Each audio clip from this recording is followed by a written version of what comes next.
The world is a very troubled place, and I don't want us to pretend that it is easy. It's not. We are faced with a very challenged world. I realized this when in 2021 I was sitting in a summit of the Executive Council of the African Union, and it was whispered to me that the African Union Commission chairperson had issued an invitation to Israel to become an observer at the African Union. Imagine my horror. I decided at that moment that I would raise my arm and would propose that this decision be rescinded. I walked around the room seeking supporters. Of the 54 nations, I got 3. And I include SADC in that. But I said, nevertheless, this is not going to happen. I therefore lifted my arm and said, I wish to table a matter. I have learnt of this, and as South Africa, we object to it, and it must not be implemented. We want our leaders to discuss it.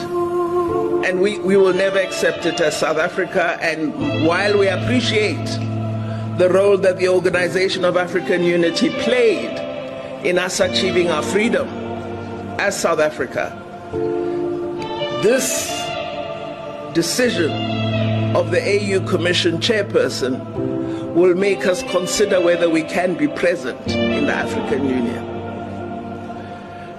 I thought I would get support from many of the countries gathered in the room. But what I discovered is that countries that are oppressors, that continue to be colonial occupiers, are using financial muscle to provide grant in aid to African countries and secure the depoliticized support of African countries for these oppressive nations.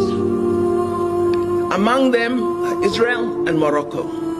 They're playing a very negative role in Africa. And comrades, I'm being frank here because you in this room, you are supposed to be trade union leaders, many of you, or you lead progressive organizations, and you are failing in your duty to convince governments in Africa and all other countries of the South that they cannot tolerate such situations.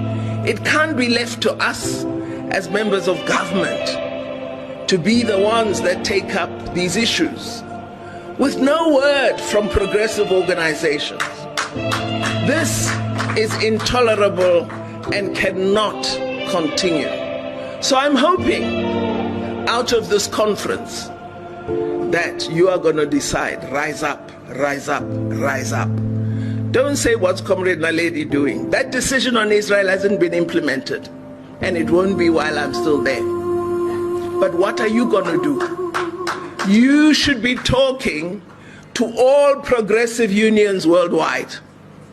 The unions in the United States of America, weak or strong, should be making it clear to President Biden they don't appreciate his statement, which has led to the slaughter we are seeing today. The union movement in the United Kingdom should be doing the same. If we know our work, I have no idea what has happened to our organizational capability. Because as South African leadership, our trade union movement was able to marshal under the worst oppressive chains. We were able to marshal international solidarity of a kind that has not been seen since the struggle against apartheid. Where have all these progressive leaders gone, and why? Why are we not able to organize?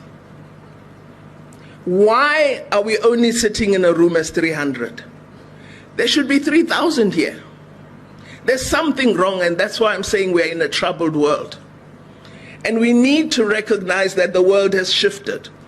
Because what has happened is, in a determined fashion, progressive values and principles have been hacked and hacked and hacked, and it is now difficult to find the voice of the left. And we need to revive. We need to organize. We need to be smart. We need to be strategic. And one thing I've realized is making good speeches does not assist. I may feel good that I had the right rhetoric at that platform, but if the next day my rhetoric has not led to action, my speech was useless.